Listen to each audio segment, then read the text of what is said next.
Alors, bonjour à tous. Merci d'assister à cette dernière table ronde de la journée intitulée Racisme anti-musulman, islamophobie, haine envers les musulmans. Quelle histoire en France, quelle réalité et quel sens donner aux mots. Je voudrais avant tout remercier tous les intervenants qui ont fait des déplacements pour venir, à commencer par Catherine Little-Devende, ligueuse, historienne, spécialiste de l'immigration. Politiste, pardon. Saïd Zamoussi, directeur de l'association Iris Formation et membre du collectif Kif. Thomas Deltombe, éditeur aux éditions La Découverte, auteur de L'Islam imaginaire, la construction médiatique de l'islamophobie entre 1975 et 2005. Philippe Vervac, membre du comité national de la LDH, co-auteur de La France, tu l'aimes et tu la quittes, enquête sur la diaspora française musulmane. Et enfin Emmanuel Jourdan-Chartier, co-secrétaire général de la LDH. Alors pour commencer, je voudrais passer la parole à Catherine pour que tu nous expliques quelle est l'histoire de l'islamophobie en France. Alors, bonjour, merci beaucoup de cette invitation. Je suis ravie de retourner à la Ligue des droits de l'homme, dont je fais partie d'ailleurs depuis 1987. Donc j'ai connu un certain nombre d'épisodes que je vais relater, mais que j'ai vus aussi comme chercheuse, puisque j'ai fait pas mal de terrain sur l'immigration. Et donc il y a toute une série d'aspects que je vais vous rapporter. Alors tout d'abord, je vais commencer un peu avant. Je vais commencer en gros, puisque on est quand même l'année de la célébration de la loi de 1905 à la Troisième République, avec le paradoxe qui était récemment d'ailleurs souligné dans une émission de France Culture par Jean Bobéro, qui est un spécialiste de l'analyse des religions, qui rappelait le paradoxe de la 4e République, qui donc a élaboré cette loi de 1905, et en même temps, en Algérie, entre autres, et dans les autres protectorats, en Tunisie et au Maroc, a mené une politique qui était très très différente de celle qui était menée en France, puisque on a facilité la présence dans ces territoires des Pères Blancs, par exemple, les Pères Blancs qui avaient pour mission de convertir et de scolariser, mais surtout de convertir les populations dites peu islamisées des régions de montagne en Algérie, par exemple, en Grande Kabylie et dans les Aurès. Et donc, il y avait une sorte de contradiction entre le traitement qui était fait en France des religions sur le territoire métropolitain, et puis dans ces territoires, et notamment, il ne faut pas oublier la citoyenneté qui est donnée en 1871, je crois, je parle sous le contrôle de notre ami Tartakovsky aux Juifs avec le décret Crémieux, mais pour les musulmans, ils sont considérés d'abord comme les indigènes. Le terme qui est employé, ce sont les indigènes, mais derrière indigène, il y a l'étiquette quand même musulman. Et j'avais eu une fois la chance d'avoir une longue conversation avec Mohamed Harkoun, qui était professeur de culture de l'islam à la Sorbonne, qui me disait que, précisément, lui, il venait de Grande Kabylie, et il racontait que dans toute cette région de Grande Kabylie, en fait, la population était effectivement peu islamisée, était même parfois un peu animiste, que sa grand-mère était sourcière, et c'est une très très belle région, il y a des sources effectivement, mais que l'islam n'a pénétré que très tardivement, et il se trouve que je suis moi-même allée en Grande Kabylie avec des amis en 75, et à 75 les mosquées étaient rutilantes, toutes neuves, parce qu'elles venaient d'être construites par les pays du Golfe. Donc en fait, il y avait une certaine ambiguïté, si j'ose dire, de la politique française qui, d'une certaine façon, essayait de lutter contre l'islamisation et même de favoriser la christianisation de populations dans ces régions, disons, dites peu islamisées. Et puis, en France, donc, une politique de laïcité qui, d'ailleurs, ne s'intéressait pas, c'est ce que je voulais vous dire tout de suite, tellement à la culture musulmane des migrants, ni même un tout petit peu des soldats, puisqu'il ne faut pas oublier que ces populations ont participé aux 2 guerres mondiales, mais surtout, pendant cette période aussi, le catholicisme considéré comme très conservateur des Italiens ou des Polonais était assez mal vu dans la société française et dans la presse. Et Pierre Milza, par exemple, qui est un spécialiste de l'immigration italienne en France montre combien cette pratique autour de leur curé des Italiens et des Polonais était particulièrement mal vue dans les régions où ils travaillaient, les régions ouvrières. Alors, pour ce qui est de l'islam, donc, un autre aspect aussi qui était très répandu, puisque l'immigration algérienne est ancienne, je le rappelle, elle est plus ancienne que les deux autres, pour les Maghrébins pour les Marocains et les Tunisiens, qui sont arrivés plus tard. Les Algériens sont arrivés dès la fin du 19e siècle. Au tout début, ils ont contribué, d'ailleurs le quartier de la Goutte d'Or a été un quartier investi par des Français qui venaient de la campagne pour creuser à la pelle à l'époque. Moi j'ai fait visiter avec un de mes collègues spécialistes de l'histoire de la Goutte d'Or, qui a fait une étude sur la Goutte d'Or, qui est un géographe urbain. Mes étudiants, on avait souvent visité la Goutte d'Or en fin d'année. Et la Goutte d'Or, ça a été, d'abord c'était des vignobles, et puis ensuite ça a été investi par des Bretons, par des gens du Limousin qui creusaient à la pelle les rails de la gare du Nord et de la gare de l'Est, et puis progressivement l'immigration algérienne, puisque l'Algérie c'était la France, est venue s'installer aussi, et le quartier de la Goutte d'Or est devenu, dès la fin du 19e siècle, un quartier algérien en partie, à cause de l'histoire des deux gares qui ont été construites au début du Second Empire, mais aussi jusqu'à la Troisième République. Donc une population déjà ouvrière, une population également surtout de soldats, qui était le regard qui était porté, et ça j'ai regardé parce que j'ai fait une étude bien après sur les usines Renault, sur les archives de Renault à Billancourt, et parmi les aspects qui étaient appréciés dans cette population de culture musulmane, c'était la sobriété, parce que ça évitait beaucoup d'accidents du travail, le fait qu'ils boivent peu d'alcool, pas du tout, et on considérait à l'époque que leur soumission à leur pratique religieuse pouvait être aussi une soumission au patron, donc il y avait un regard qui était assez favorable, si j'ose dire, à cette présence algérienne qui pourtant était contrôlée, à la différence des autres immigrations, par le ministère de l'Intérieur et qui ne relevait pas des ministères des Affaires sociales, donc il y avait déjà un traitement à part. Ensuite, ce qui va changer radicalement, après les épreuves, mais aussi la pratique, disons, le Monte Cassino, par exemple, ça a donné une image très positive de ces soldats qui venaient surtout du Maghreb, Maroc, Algérie, pendant la Deuxième Guerre mondiale. Ensuite, à partir de ce qu'on appelle les 30 Glorieuses, on entre dans une autre période où la question de la laïcité est beaucoup moins mise en avant. Le sujet essentiel, c'est la croissance économique, c'est le manque de main-d'œuvre. Et donc, on va avoir d'abord une poursuite de l'immigration algérienne. Je dis en parenthèse que la loi de 68, qui a été fort utilisée pour attiser le sentiment anti-algérien de la part de Feu, notre ancien ministre de l'Intérieur, Retailleau, a eu très peu d'impact en réalité, parce que c'était une façon de... D'abord, elle avait été faite pour les pieds noirs, pour permettre que les pieds noirs puissent retourner en Algérie, pour ceux qui voulaient, qui souhaitaient, qui devaient, etc., en 68.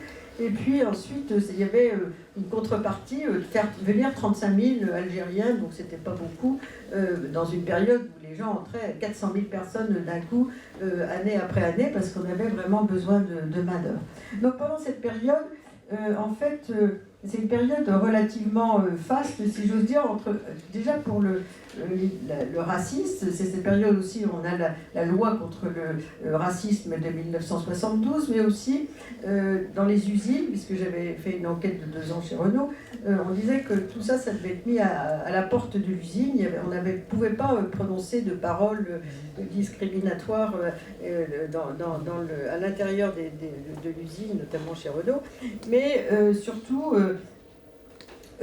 les dimensions de l'islam, c'était plutôt un islam caché. Par exemple, Robert Guinart, qui a travaillé il a fait un livre qui s'appelait L'Établi, c'était à 68 art, et il montre qu'il y avait des gens qui priaient derrière des cartons, parce qu'en fait, être pratiquant musulman, c'était une rareté d'une certaine façon, et donc les pratiquants n'étaient pas critiqués, mais ils se cachaient un petit peu. C'était une population jeune qui souvent reportait à la maturité, c'est-à-dire 40 ans, le moment où on deviendrait vraiment un religieux pratiquant.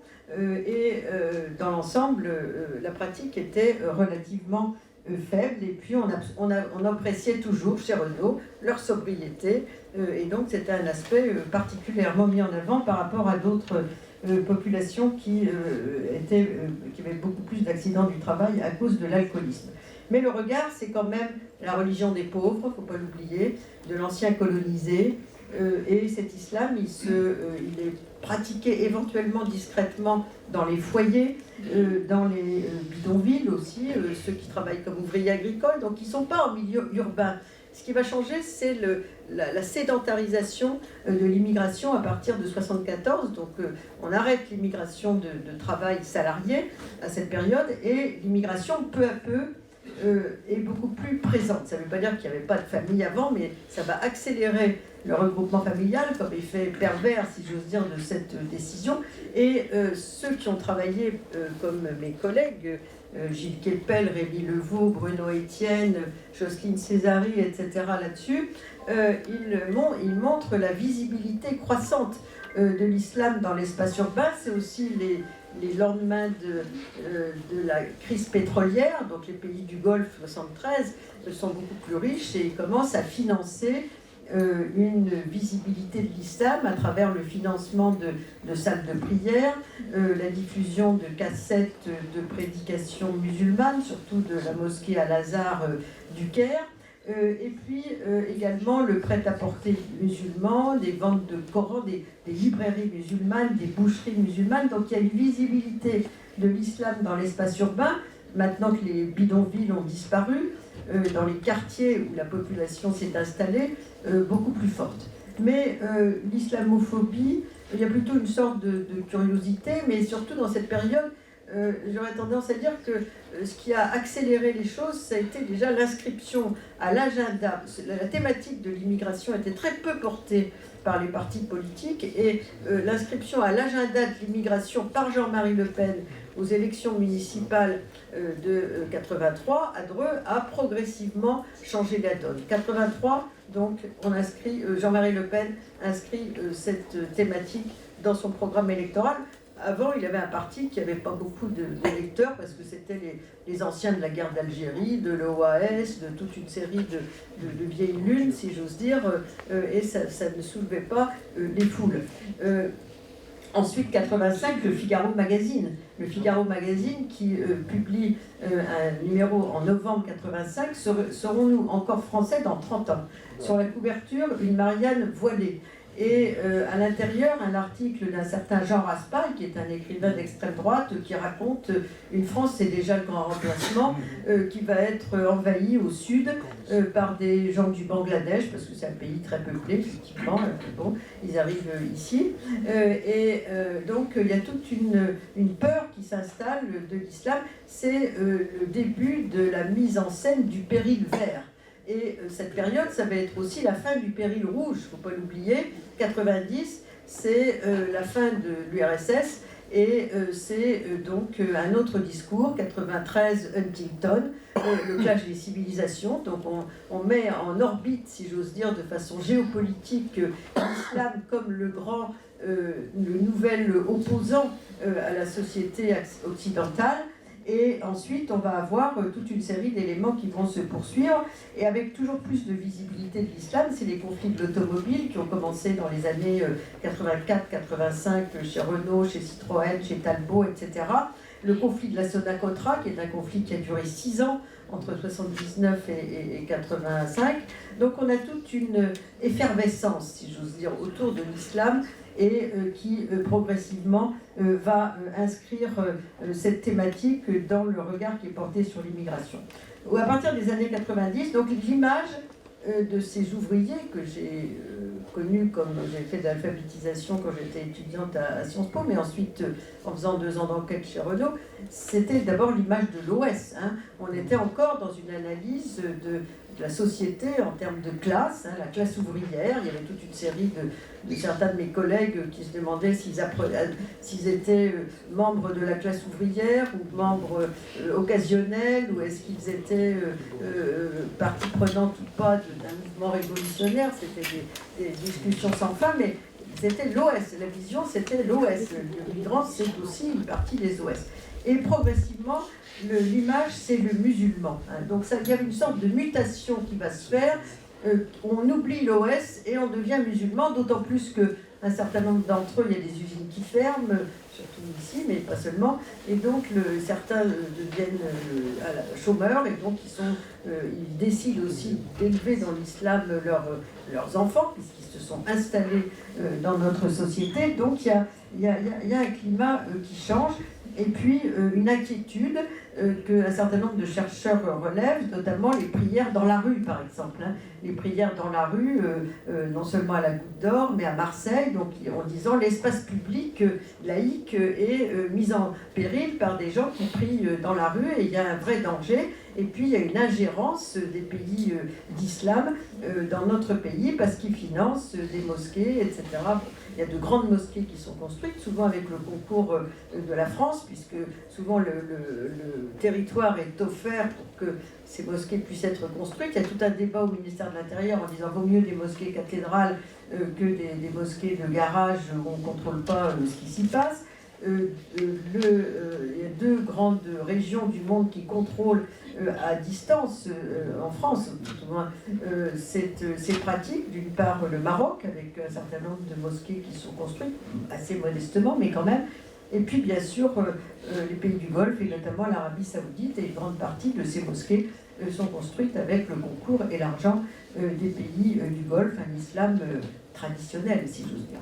Et puis, les dérives. Hein, les dérives qui sont le salam. Moi, j'ai des étudiants qui ont travaillé là-dessus, donc le djihadisme, le salafisme, l'influence aussi de traditions extrêmement radicales, l'islamisme radical, comme disait Bruno Etienne, dans un ouvrage de 1989, de certains qui s'inspirent de ce qu'on appelle les frères musulmans, l'Égypte des années 30, etc., qui reprennent à leur compte ces pratiques. Donc il y a une radicalisation de l'islam dans cette période, et puis un certain nombre de crises très très graves. Hein. Khaled Kelkal, par exemple, qui met des bombes sur les rails du TGV. On a aussi le RER à Paris, etc.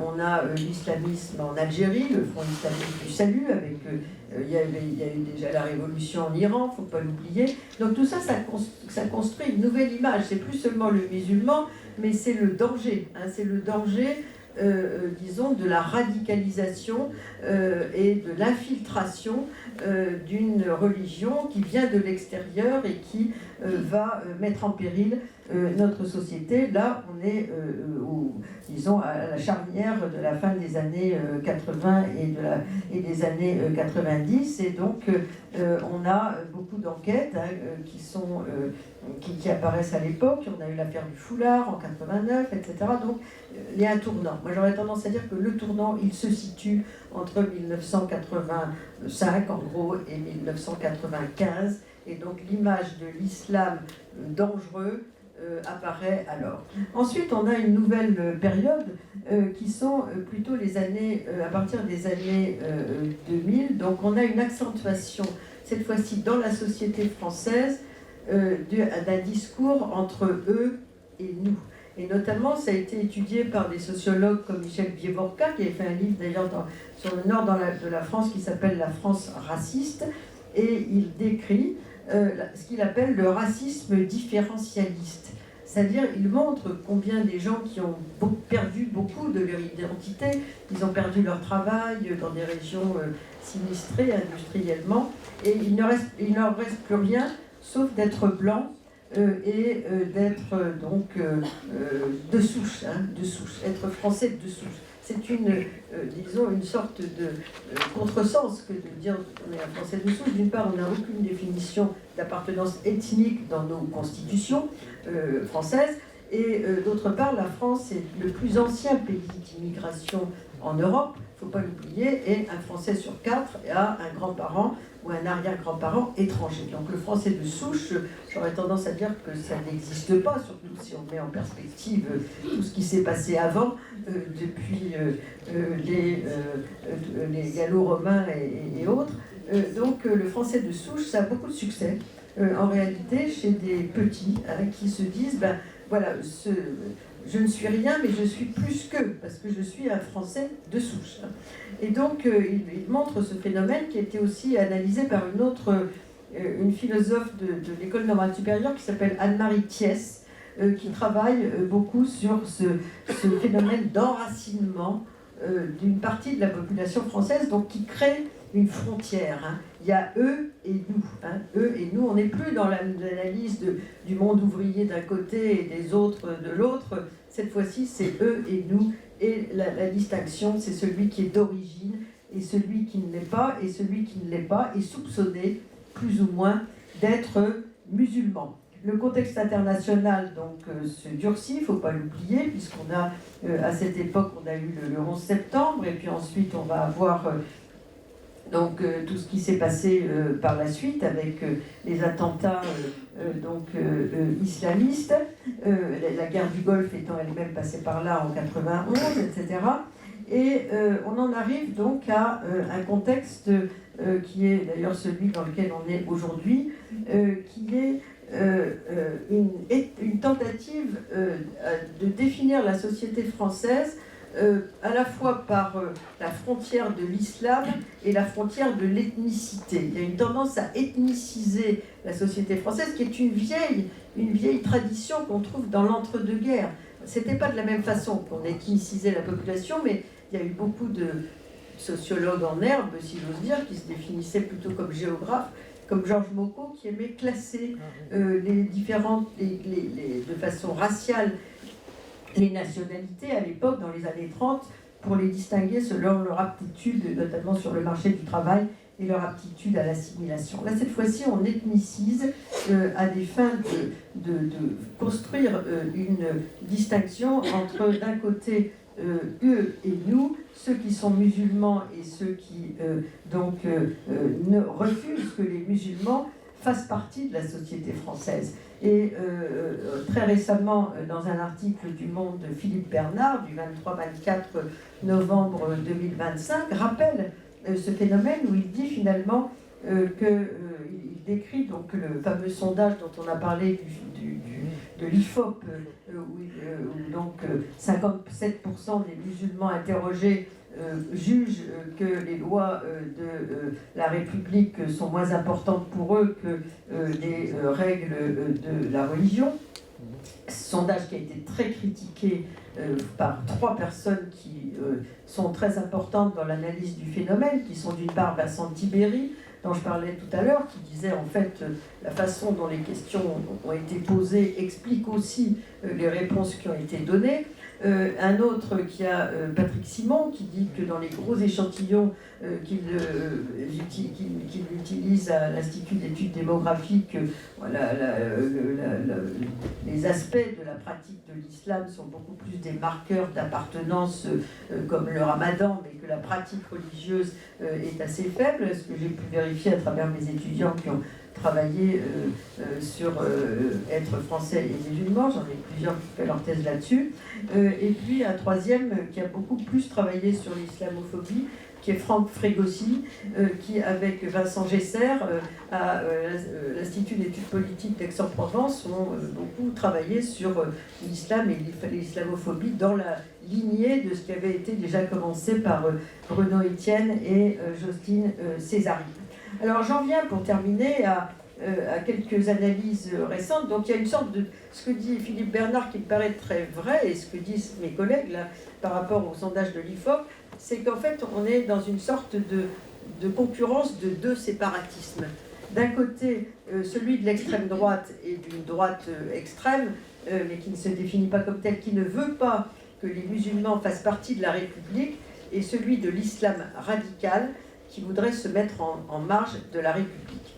Donc ça, je crois que c'est tout à fait un parcours que l'on peut voir, y compris dans les enquêtes. 2 de mes étudiants ont travaillé là-dessus. Il y en a un qui a fait sa thèse, qui a eu un prix d'ailleurs, il a fait sa thèse sur le djihadisme, Eliamin Setoul, qui montre, il a enquêté beaucoup dans les prisons, maintenant il est chercheur au CNAM, et il montre que dans son travail sur le djihadisme, en fait, beaucoup de ceux qu'il a rencontrés sont des gens qui ont découvert d'une certaine façon sur les réseaux sociaux l'islam radical, qui étaient très peu pratiquants auparavant, et ce qu'ils cherchent, eux, comme d'ailleurs les fachos-fâchés, la baston. Hein. Il emploie le terme, et il a trouvé ce terme très souvent dans les entretiens qu'il a. Donc des gens qui veulent en découdre dans un réflexe de violence, de sentiment de rejet de la part de la société française, en se disant tout ira mieux quand je vivrai en terre d'islam, etc. Mais ici, il faut aussi donc se manifester violemment pour montrer notre présence. Et un autre qui a travaillé sur un autre aspect qui est très important aussi, qui est plus le fondamentalisme. Mohamed Ali Adraoui, c'est un de mes autres étudiants de thèse, lui, il a travaillé sur le salafisme. Il a d'ailleurs passé l'agrégation de sciences politiques. J'en suis très fière parce que son père était illettré, m'a-t-il dit. Et il a montré que là, c'est un autre profil, c'est des gens qui sont des pratiquants réguliers, mais qui veulent vivre en conformité permanente avec l'islam, sous l'influence d'un certain nombre de courants qui aujourd'hui finalement étaient tout à fait marginaux dans les années 80, mais qui ont pris de l'ampleur dans notre société, mais sans vouloir du tout en découdre avec la société française. Et puis l'essentiel des travaux, hein, pas seulement de mes étudiants, mais d'autres thésards, moi j'ai eu 25 étudiants de thèse, l'essentiel des travaux qui montrent que l'islam, c'est plutôt de l'islam tranquille, que la plupart des gens considèrent qu'on peut être tout à fait citoyen français et musulman, mais qui bien sûr vont revendiquer de pouvoir vivre en musulman dans la société française et de pratiquer les points de repère religieux qui sont les leurs, comme par exemple notamment le ramadan. Donc voilà pour les éléments en la matière. D'autre part, je signale quand même que l'importance de ce rejet de l'islamophobie attisé depuis 1983 à l'agenda de l'extrême droite et aussi favorisé en France par les relents de la guerre d'Algérie. Dans l'islam, il y a toujours un regard colonial sur cette religion des pauvres, etc., qui perdure dans l'image de l'islam. Il y a aussi le fait que la France est le pays d'Europe qui a la population musulmane la plus importante, puisqu'on a à peu près 670 000 Algériens, 650 000 Marocains, on a 300 000 Tunisiens, etc., un peu plus même qu'en Allemagne. Puis on a une grande diversité de populations de culture musulmane, j'insiste lourdement là-dessus. Les populations musulmanes, c'est pas que des ouvriers, c'est pas que des illettrés. On a de plus en plus de gens de plus en plus diplômés qui en font partie. On a un islam très confrérique chez les Turcs, chez les Africains. Souvent, il y a des conflits d'ailleurs quand on construit des mosquées cathédrales pour savoir qui va gérer la mosquée. Je rappelle qu'en France, la Grande Mosquée de Paris, avant et depuis l'indépendance, est toujours gérée par l'Algérie, ce qui est une curiosité, si j'ose dire, dans notre pays, ce qui en principe vit sous le régime de la loi de 1905. Et je rappelle également que donc on est dans un contexte qui n'a rien à voir, et j'insiste là-dessus pour terminer, avec le grand remplacement. Hein. Le grand remplacement de M. Zemmour, qui est une sorte de... qui prend ses racines dans le Figaro Magazine 1985 et quelques autres épisodes, disons, mythiques, n'a rien à voir avec la réalité, puisque Hervé Lebrun d'ailleurs a écrit un livre qui s'appelle « Il n'y a pas de grand remplacement », avec un prix de la Sorbonne, avec des tas de chiffres, puisqu'il est aussi polytechnicien tout en étant chercheur à l'EHESS, et il montre que s'il y avait un grand remplacement, peut-être dans 2-3 siècles, on pourrait parler de grand remplacement, mais pour l'instant, avec entre 10,7% de la population étrangère dans notre pays, on est très très loin du grand remplacement, et c'est aussi 10% de la population dans la plupart des pays européens. Donc en fait, je pense que c'est ça qu'il faut rappeler, et que cette peur de l'islam, c'est la peur de la submersion, c'est la peur de perdre notre culture, et ces éléments n'ont aucun fondement dans la société dans laquelle on vit aujourd'hui, même s'il y a des effets de visibilité, quand il y a une concentration de population plus importante, mais là où il y a une concentration de population étrangère ou issue de l'immigration ou immigrée, le vote pour l'extrême droite est plus faible que dans les régions où il n'y en a pas. Donc c'est la peur plutôt que la réalité qui attise ce sentiment de rejet.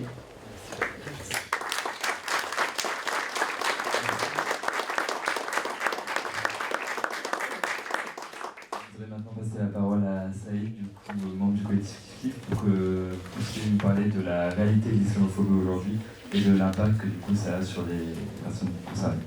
Très bien.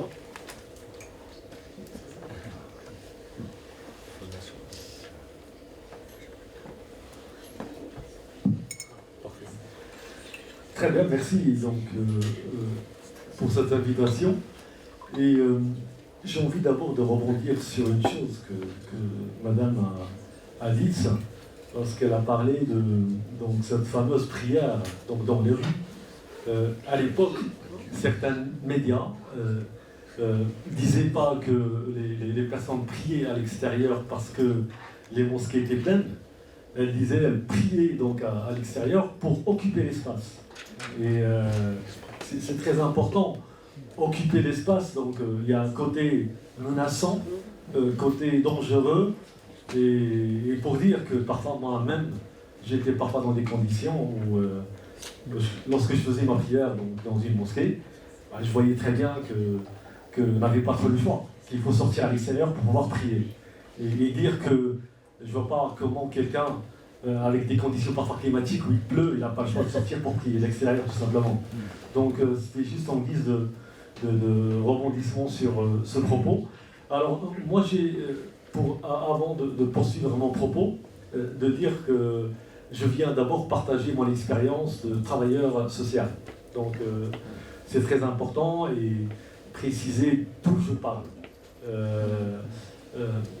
Je travaille dans une association qui a mis en place 2 permanences d'accueil et d'accompagnement des victimes de discrimination, une sur Lille et la deuxième sur Roubaix.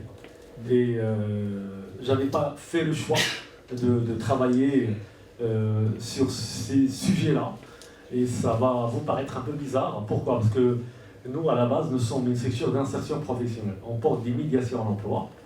Et la question de la discrimination, malgré sa présence dans le quotidien de l'association, a toujours été mise de côté. Et ça, c'est un réflexe de beaucoup de personnes, parce que la question de la discrimination d'une manière générale est considérée comme une question encombrante. Et vous pouvez interroger des victimes. À chaque fois, le réflexe, lorsqu'ils sont victimes de discrimination, de racisme et d'islamophobie, le premier réflexe, ils n'ont pas besoin encore d'un sujet supplémentaire. Il y en a tellement qu'ils n'ont pas envie de s'arrêter pour pouvoir parler de ça. Et du coup, finalement, moi je me retrouve en train de travailler là-dessus, j'ai envie de dire parce que j'étais rattrapé par une réalité. Donc c'est la raison pour laquelle, donc, depuis quelques années, je travaille sur ce sujet-là, d'abord en tant que moi, tout simplement, et après professionnellement, avec les bénévoles, avec mes collègues. Alors moi je suis invité, juste préciser une chose, le temps imparti, j'ai combien de temps comme ça voilà. 15 minutes. Très bien. J'espère pas dépasser, mais en principe ce sera... Ouais, très bien. Alors moi je suis invité pour parler en termes d'impact de l'islamophobie donc, sur les personnes, et je vais partager avec vous quelques témoignages donc, des personnes que j'ai rencontrées dans les permanences et parfois dans mes cercles aussi d'amitié. C'est un sujet qui nous a été imposé politiquement, médiatiquement, donc il ne nous quitte plus. Donc, mais d'abord, j'ai envie de dire, lorsqu'on parle de l'islamophobie, c'est une forme de rejet qui n'a pas d'équivalent. Il y a plusieurs types de racisme qu'on trouve pratiquement dans les milieux xénophobes.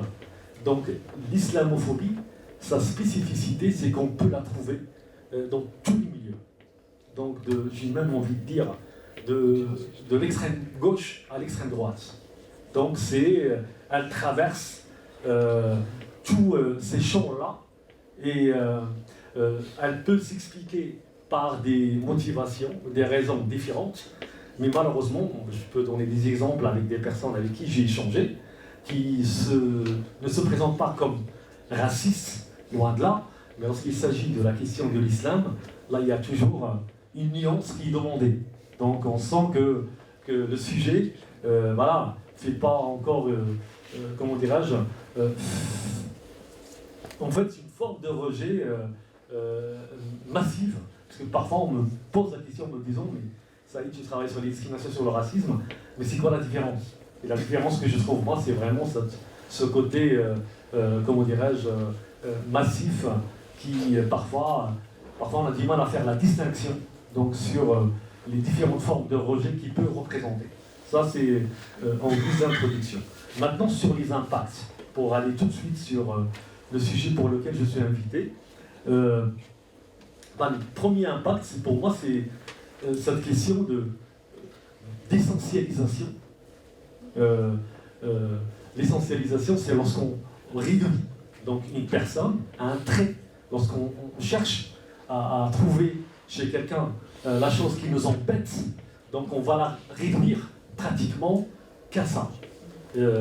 Et lorsque je discute avec des femmes qui portent le voile, une des choses vraiment la plus insupportable, c'est que lorsqu'ils sont vus qu'à travers le prisme, j'ai envie de dire, du tissu qu'elles portent. Ils ne sont vus que par ça. Moi, j'aurais voulu qu'il y ait des personnes donc, qui puissent témoigner par rapport à ce qu'elles subissent, mais je prends là la liberté de vraiment de partager avec vous un peu ce que j'entends, et les femmes, ce qu'elles partagent avec moi. Donc, ce qui est vraiment insupportable, c'est qu'il n'y a que ça qui vient définir leur personnalité, et tout le reste, au niveau de leur identité, passe à la trappe. Donc, j'ai envie de dire, premier impact, elle est là. Donc, cette forme d'essentialisme qui les réduit donc, à une forme d'assignation identitaire, une sorte de prison qui les enferme totalement là-dedans. Et donc, tout le reste, et tous les clivages d'autres qui concernent leur identité, passent à la trappe. Donc, ça, c'est le premier impact donc, qui est évoqué. Le deuxième, donc c'est cette forme parce que l'islamophobie, finalement, c'est une forme de racialisation. Cette forme encore une fois, de réduction. Et ce qui est vraiment, ce qui interpelle, c'est lorsque les victimes elles-mêmes, dans cette forme de racialisation, vont finir par, certaines en tout cas, intériorisent cette forme de racialisation, et que parfois, elles commencent à penser que ce qu'on dit négativement d'elles, ou de leur communauté d'appartenance, peut-être en partie c'est vrai. Et c'est assez grave. Donc lorsqu'on commence vraiment à intérioriser ça, à valider ça par un discours, j'ai envie de dire, médiatique constant, donc qui vise la stigmatisation, on a quelques victimes qui finissent par penser que peut-être une partie de ce discours négatif est vrai. Et dernièrement, les enquêtes dans certains médias qui mettent en avant, moi j'étais sur une terrasse avec des copains, lorsqu'on entend les résultats de certaines enquêtes, on se pose la question autour de la table sur une terrasse de café, y a-t-il pas entre nous un terroriste caché? Pour vous dire. Parce que voilà, ça nous fait douter. Voilà. Et d'ailleurs, une des conséquences, parce que on ne sait plus sur quel pied danser, comme on dit, pour le dire simplement. Lorsque, pour une raison ou pour une autre, on a du mal à être avec l'autre. Et parce qu'on sait que l'autre ne veut pas de nous, pour parler simplement, bah, on est taxé d'être un peu dans une forme de taquilla. Et d'ailleurs, ce mot, alors ça fait rire, parce que je suis arabophone avant d'être francophone. Je fais une grande partie de mes études au Maroc en arabe d'abord. Et du coup, j'ai cherché sincèrement la définition de ce mot taquilla, je ne l'ai pas trouvé. Donc en fait, on est toujours dans cette forme de mettre en circulation du mot. Je ne sais pas d'où ils sortent, et donc d'habituer les gens donc à les utiliser pour qu'ils deviennent familiers. Donc lorsqu'on n'est pas avec les autres pour des raisons objectives, pas taxé de taquilla, et lorsqu'on fait l'effort malgré tout donc d'être avec les autres, on est taxé d'emprise. Donc pour pouvoir changer encore une fois la culture de l'autre, il y a toujours ce côté menaçant qui apparaît, ce côté dangereux, donc on ne sait plus sur quel pied danser. Donc, troisième impact, c'est vraiment un impact en termes de rapports sociaux. Donc, ça veut dire quoi tout simplement en fait, en termes de rapports sociaux, c'est qu'on va plus fréquenter des lieux dans lesquels on estime que ne sont pas les bienvenus. Donc, je donne des exemples. Lorsqu'on sent que, voilà, il y a certains endroits où ils ne veulent pas qu'on les fréquente, ça, c'est un impact en termes de rapport social, tout simplement. Et je donne des exemples que j'ai eu dans mes échanges avec des personnes que j'ai rencontrées. Par exemple, j'évite les endroits où je suis, comment dirais-je, oui, voilà, j'irai à certains endroits, mais jamais seul. C'est-à-dire, je ne me sens pas en sécurité. Moi, je travaille en ce moment sur un projet dans la Porte des Huneaux, tout ce qui est de chez les mines, de Nain, l'Ourche, et en toute sincérité, j'ai enregistré des témoignages des personnes, des femmes voilées, qui se sont faites agresser sur la voie publique. Donc avec 10 mots, rentrez chez vous, ôtez votre foulard. Donc c'est des choses, parfois, on se dit qu'on a parfois la chance lorsqu'on est à Lille. Donc je relativise, pardon, mais juste pour dire en termes de rapport social, j'évite, si je vais dans certains endroits, je n'ai pas le droit d'aller seul, soit je sois accompagné, ou je finis carrément de renoncer. Donc à l'idée d'aller à cet endroit. Pareil, en discussion avec quelques personnes, vous savez, donc je renonce à louer une maison ou à acheter une maison lorsque voilà, à Lille, malheureusement, les biens immobiliers sont très chers par rapport au budget qu'on peut avoir, et du coup on n'a pas la chance, lorsqu'on peut penser qu'on peut aller acheter peut-être un peu plus loin aussi moins cher, on ne peut pas, par peur, donc certaines personnes qui disent par peur d'être stigmatisées et même d'être encerclées. Moi j'ai entendu des témoignages des familles qui disent, moi j'ai pas envie d'aller chercher mes enfants donc, dans une école où je me sens intimidé, je me sens regardé bizarrement, donc c'est un renoncement donc, qui est vraiment grave quand même. Après, je renonce à sortir. En fait, le renoncement le plus important, moi j'ai animé, hier j'ai animé une formation pour la mission locale de Roubaix, pour des conseillers en insertion professionnelle. Et la plupart des personnes qui étaient présentes, c'était des conseillers en insertion professionnelle. Et comme moi j'ai une expérience dans ma trajectoire en tant que personne qui accompagne des demandeurs d'emploi, donc on me disait tout simplement, mais Saïd, on a des femmes voilées, donc qui ont fait des études supérieures, donc qu'on reçoit dans nos bureaux et qu'on ne sait pas quoi leur proposer. Mais vraiment, concrètement, moi j'ai envie de vous dire, et j'attire votre attention sur une chose, la chose suivante. Moi j'aime bien, lorsque je suis à l'extérieur, de faire un petit peu de la sociologie sur la voie publique. Lorsqu'on est dans les universités à Lille, regardez bien, il y a bien des femmes, des étudiantes qui portent le voile, qui font des études, et qui réussissent brillamment, mais après, on se pose la question, où sont-elles? Donc ils ne sont pas dans les entreprises. Il y a des enquêtes qui ont démontré qu'apparemment ils partent à l'étranger en partie, mais pas tout, hein. Donc, parce que c'est pas simple d'aller à l'étranger.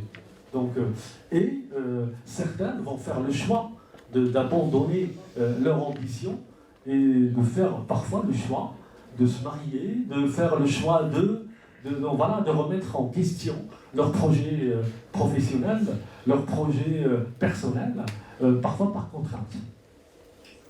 Après, on a l'impact en termes de restriction des champs des possibles. Et là, ce sont ce que je viens de dire, les ambitions qui sont totalement réduites à néant. Et encore une fois, pour revenir un peu à ce que j'ai dit en introduction, ce caractère massif, ce rejet massif, amène quoi? Amène, j'ai envie de dire, presque une validation un peu des aberrations lorsqu'on constate, et lorsque je suis dans une entreprise encore une fois, et que je vois que certaines personnes sont pas là, et pourtant elles peuvent être là. Moi, ça me fait penser à dernièrement, j'étais en Belgique par exemple, et une personne, et j'étais étonné, une jeune femme qui porte le voile et qui est venue me servir, et moi, par curiosité, parce qu'elle porte le voile, je lui pose la question, c'était à Tournai exactement, comment est-ce que le patron était d'accord pour pouvoir vous recruter? Et moi, je ne m'attendais pas à avoir toute une histoire, encore une fois, qui va venir comme une vague. Elle m'explique qu'elle a fini ses études au lycée avec un bac, avec mention, et qu'elle a fait le choix de poursuivre des études d'infirmière. Donc elle avait tenté d'abord avec l'école d'infirmière à Roubaix et à Valenciennes. Donc les deux écoles ont dit qu'au niveau scolaire, il n'y a aucun problème, le dossier est jugé nickel. Par contre, à condition qu'elle enlève le voile. Donc elle fait le choix de partir en Belgique pour pouvoir s'installer carrément à Tournai et pouvoir suivre sa scolarité. Donc, après, en termes toujours de rapport social, je me mets à la place des femmes voilées qui s'empêchent aujourd'hui, même si ce n'est pas encore, et j'espère, je sais pas, ça vous fait réagir. Oui. S'il vous plaît, on se permet, parce que c'est vrai que depuis tout à l'heure, on vous écoute et on est totalement d'accord avec tout ce que vous dites. Et on sourit parce que, comme vous dites, je me mets à la place des femmes voilées. Malheureusement, c'est pas possible parce que, en fait, dans la société française aujourd'hui, soit effectivement vous faites de l'entrisme quand vous êtes engagé, et c'est notre cas, clairement, on est dirigeant de l'association ici à Lille et à Wattignies. Soit vous faites de l'entrisme, donc c'est vraiment pas bien d'avoir des femmes voilées qui sont dans l'entrisme, etc. Soit vous faites du communautarisme, vous voyez. Et du coup, on est, excusez-moi de l'expression qui va peut-être choquer, on a le cul entre deux chaises, et que du coup, à un moment donné, on ne sait plus quoi dire. On ne sait plus quoi dire, effectivement, aux mamans. J'ai été présidente d'association de parents d'élèves pendant 9 ans. Et je vais vous dire tout à l'heure, je vais rebondir sur ce qui a été dit tout à l'heure au niveau de l'éducation nationale. Nous, on a eu une directrice d'école qui n'acceptait pas les femmes voilées dans notre école. Heureusement qu'à la ville de Lille, on prend à cœur ce genre de questions et qui permet d'avancer sur cette thématique-là. On a des mamans qu'on leur dit, vous n'avez pas la place dans l'école, mais vous n'avez pas non plus la place pour vos enfants à l'extérieur de l'école, puisqu'on ne veut plus vous voir. Mais en même temps, dans les quartiers, on va vous financer des programmes pour dire que les mamans conduites qui sont invisibles, qui habitent des tours, excusez-moi, j'ai dit dessus, des tours de la mort, bien évidemment, qu'est-ce qu'on fait avec elles? Il faut les sortir, et puis vous avez le département qui vous dit qu'il faut les mettre à l'emploi. On est dans un système où on marche sur la tête, il n'y a rien qui va, mais à côté de ça, on ne va pas regarder le déficit de l'État, on va regarder le foulard des femmes. Nous, en tant que responsables associatifs, combien de fois, il n'y a pas une semaine où on leur dit, sachez que derrière notre foulard, il y a des cerveaux. On a des connaissances, on a des compétences. Moi, j'ai des personnes qui viennent du Maghreb, de Turquie, etc., qui sont hyper diplômées, mais qu'on a tellement fait croire pendant des années et des années qu'elles ne savaient rien d'autre que être soumises à leur mari, etc., qu'elles finissent par le croire et qu'on a des bonnes dames qui se disent à l'âge de 45 ans, 50 ans, ça y est, mes enfants sont grands, qu'est-ce que je vais faire de moi aujourd'hui? Et on en est là. Et donc à un moment donné, je comprends que oui, cette jeune fille tout à l'heure que vous parliez, qu'elle parte à tourner, oui, moi-même je suis partie à un moment donné parce que le climat franco-français, c'était plus possible. Je suis revenue en France en me disant non, finalement, qu'est-ce que je vais donner à mes enfants? Je vais continuer à dire à mes enfants, vous n'avez pas votre place ici en France, alors qu'on pousse nos enfants à aller les mettre dans des écoles privées, hein. Notamment moi, ils étaient à Vers-Ouest, on se privait pour qu'ils aillent faire des études parce qu'on estime qu'aujourd'hui, nos enfants méritent parfois mieux que ce qu'on leur propose, mais à côté de ça, on nous fait croire que nos enfants, ils n'ont pas la capacité parce qu'ils viennent d'origines diverses et variées, parce qu'ils revendiquent aussi leur religion. Et madame, vous avez raison. Avant, les personnes, moi, mon beau-père y est arrivé en 1925 en France. Il a plus de 100 ans aujourd'hui, il me disait, moi, il était hors de question que je montrais ma religion. Bah, ces enfants, aujourd'hui, ils prient, leurs 5 prières, ils font ramadan, etc. Et pourtant, ça ne les a pas empêchés de travailler. Mais aujourd'hui, on a vraiment l'impression que c'est soit tu es musulman, soit tu ne l'es pas, soit tu es... Non, en fait, la laïcité, c'est pas ce qu'elle nous dit. On a été formés nous-mêmes à la laïcité pour pouvoir répondre de ça aux gens qui nous disent « Ah ben non, mais tu fais de l'entrisme machin ou tu fais du communautarisme ». Donc c'est pour ça qu'on a sourié quand Très bien, on très bien. Bah, écoutez, vous abondez dans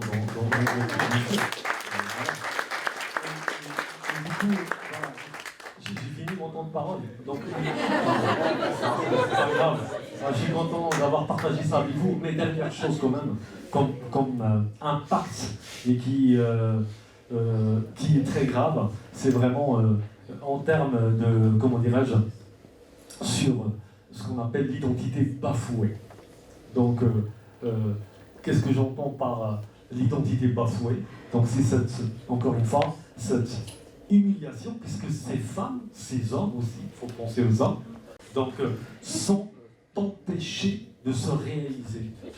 Donc lorsque je m'investis dans un projet d'études et qu'on m'empêche par la suite de poursuivre, c'est qu'on m'empêche de se réaliser.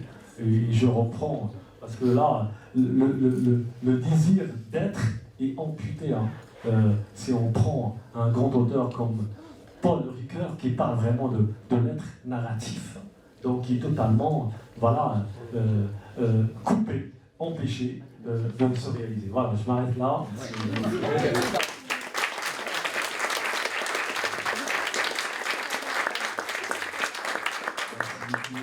Saïd, je vais maintenant passer la parole à Thomas Delpoux qui va nous parler de comment évolue l'islamophobie dans les médias, mais peut-être aussi dans la société en général.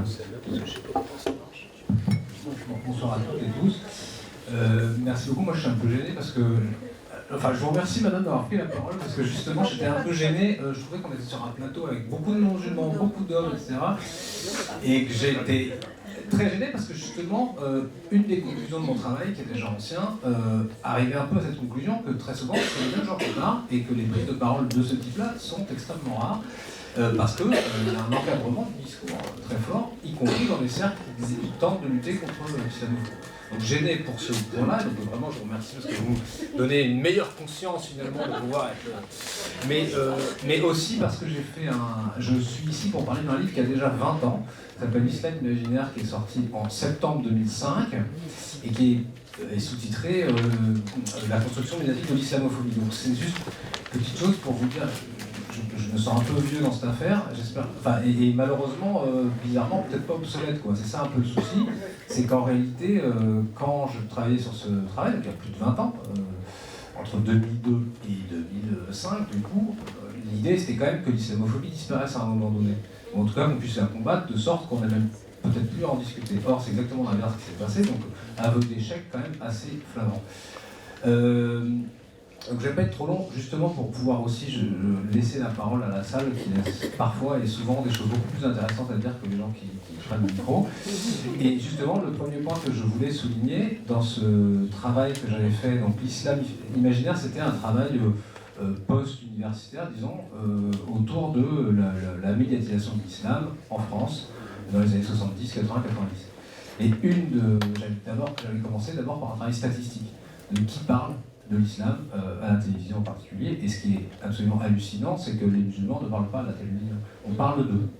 Il y a des statistiques très très claires, hein, c'est-à-dire sur l'affaire des foulards, vous parliez Catherine tout à l'heure, l'affaire des foulards de 89, j'avais minuté le temps, c'était assez simple, minuter le temps de parole des femmes voilées dont il était question du matin au soir à la télévision, ça se comptait en secondes. C'est-à-dire qu'on n'atteignait même pas la minute sur 3 mois de polémique dans les journaux télévisés.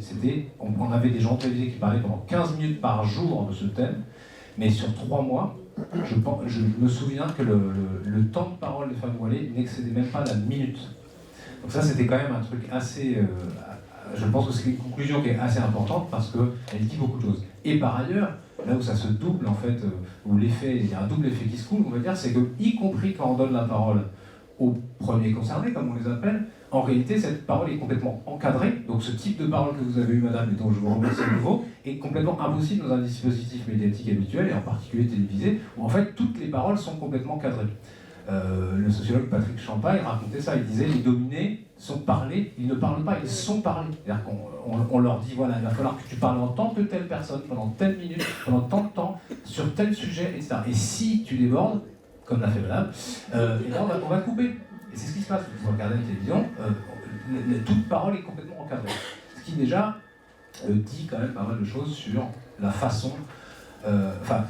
pour moi c'était un peu central dans le travail, c'était de dire qu'en réalité, justement, la réalité, c'est pas la réalité qui crée l'islamophobie, c'est la façon dont on regarde la réalité qui crée l'islamophobie. D'où l'intérêt, pas forcément de dire... il y a des gens qui crient dans la rue, il y a des femmes qui veulent le foulard, c'est comment on montre, pourquoi et comment on montre ce type de phénomène. Pourquoi on les montre déjà? Pourquoi on montre des femmes voilées? À quoi ça sert? Pourquoi on montre des prières dans la rue? À quoi ça sert? Et ensuite, qu'est-ce qu'on en dit? Mon deuxième point est lié, et ça je suis content parce que vous avez introduit la question du vocabulaire en fait. Le vocabulaire est complètement central dans cette affaire. C'est-à-dire que, là je vais peut-être vous citer une citation de Pierre Bourdieu, vous allez croire que je travaille bourdieusien dans l'esprit, parce qu'à mon avis elle dit beaucoup de choses. Pierre Bourdieu a écrit un livre assez célèbre en 1996 qui s'appelle Sur la télévision, où il raconte, à très juste titre, que bizarrement à la télévision, c'est moins les images qui comptent que les mots. Ce sont les mots qui font parler les images. Donc je le cite, parce que c'est directement dans notre sujet. Nommer, on le sait, c'est faire voir, c'est créer, porter à l'existence. Et les mots peuvent faire des ravages. Islam, islamique, islamisme. Le foulard est-il islamique ou islamiste? Et s'il s'agissait d'un fichu, sans plus? Il continue, il dit « Il m'arrive d'avoir envie de reprendre chaque mot des présentateurs qui parlent souvent à la légère, sans avoir la moindre idée de la difficulté et de la gravité de ce qu'ils évoquent et des responsabilités qu'ils encourent en les évoquant. Devant des milliers de téléspectateurs, sans comprendre et sans comprendre qu'ils ne comprennent pas. Parce que ces mots font des choses, créent des fantasmes, des peurs, des phobies, on en est bien dans la phobie, ou simplement des représentations fausses. Donc moi, ma démarche, en fait, dans ce livre, c'était, ce que je disais un peu par... Je vais faire ce travail que disait Pierre Bourdieu, c'est reprendre tous les mots qui sont utilisés pendant 20 ou 30 ans de télévision. Et c'est ces mots qui sont, à mon avis, à la source du piège dont vous parlez, madame, tout à l'heure. Vous êtes pris au piège et vous avez cité le mot communautarisme. Catherine a cité toute une série de mots, djihadisme, islamisme, frérisme, etc., etc. Ce sont ces mots, en fait, qui nous piègent et qui sont des armes. Ces mots sont en fait des armes d'oppression. Il y a un mot qui est évident, qui est à mon avis le pilier, le pivot de cette affaire, c'est le mot islamisme, qui certes a une... Donc, mon travail a consisté en réalité à essayer de dater l'apparition des mots, en fait, parce que les mots, ils n'ont pas toujours existé de toute éternité. Les mots apparaissent au fur et à mesure et disparaissent de la médiatisation. Dans les années 80, on parlait beaucoup de fanatisme, ou l'intégrisme, on parlait beaucoup d'intégrisme. Puis c'est des mots qui ont un peu disparu pour être remplacés par d'autres. Et notamment le mot islamisme, dont on peut dater l'apparition à la télévision, qui est ce que vous disiez, Catherine, le tournant des années 80-90. Au début des années 80, à partir de l'affaire des foulards, l'affaire Salman Rushdie, l'affaire des foulards, 89, le mot islamisme est apparu. En même temps d'ailleurs que le terme, l'expression communauté musulmane, qui n'existait pas avant cette période-là.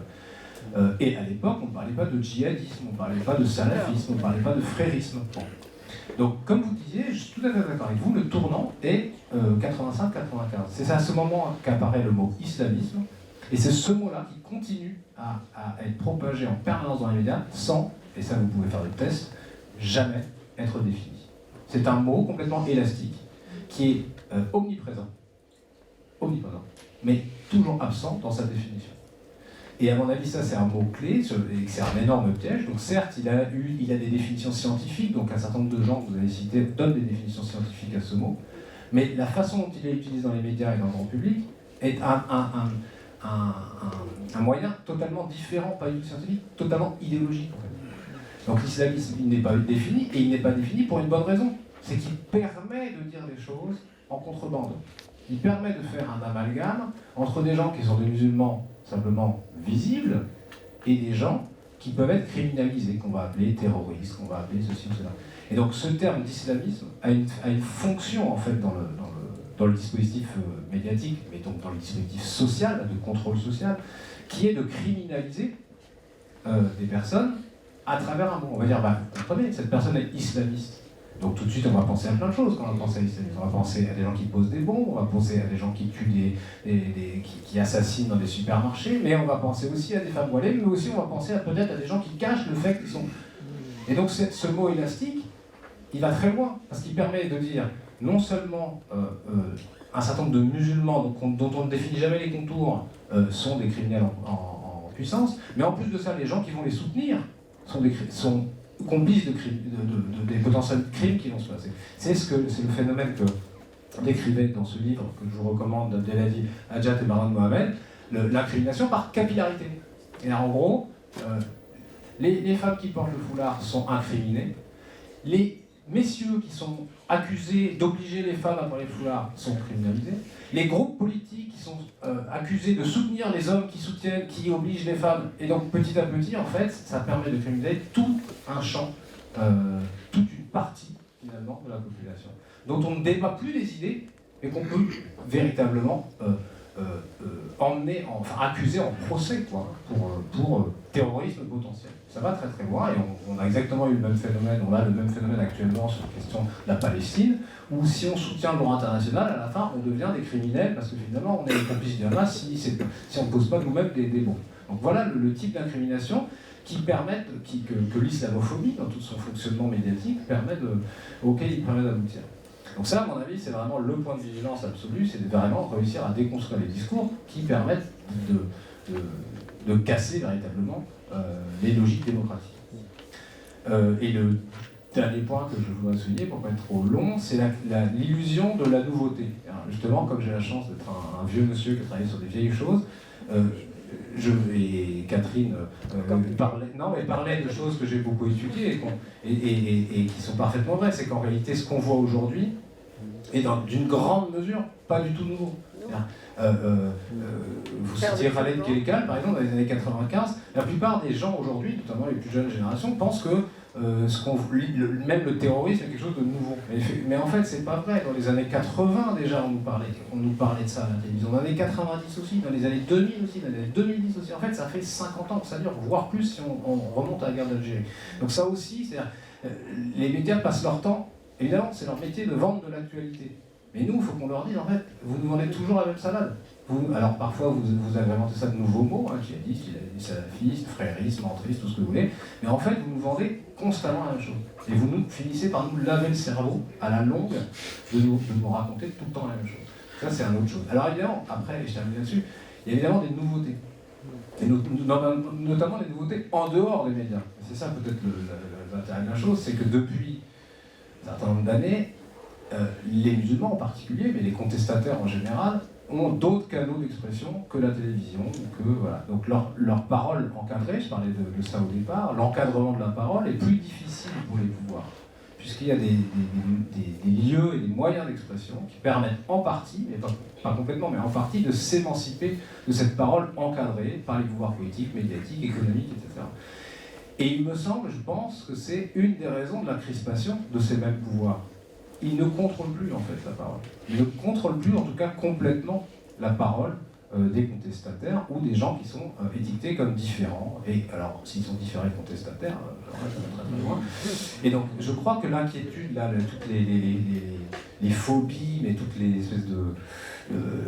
l'histoire de... comment ils appellent ça, là, le grand remplacement, etc., c'est exactement cette idée-là. C'est-à-dire que notre parole de gens au pouvoir, qui avant le pouvoir, les journalistes, là, les David Pujanas et autres gens ils ont peur en fait, parce qu'ils sont effectivement, leur discours est remplacé ou en tout cas contesté. Donc ça c'est une très bonne chose en réalité. C'est une très bonne chose, simplement, effectivement, ces gens se défendent. Et ils se défendent de façon extrêmement hargneuse et exploitent ces peurs pour, à mon avis, nous faire entrer dans une zone qu'on peut qualifier de fasciste, à mon avis, assez rapidement. Et ça va nous tomber assez vite dessus, je pense. Ce qui m'ennuie un tout petit peu, c'est que, en fait, ça fait des années qu'on dit ça. Et que là, on arrive un peu à minuit moins une plutôt, à se dire, tiens, ce serait bien qu'on se occupe massivement de ces problèmes. Or, c'est presque un peu tard. Donc là, je pense qu'il va falloir quand même réagir vite et massivement. Merci.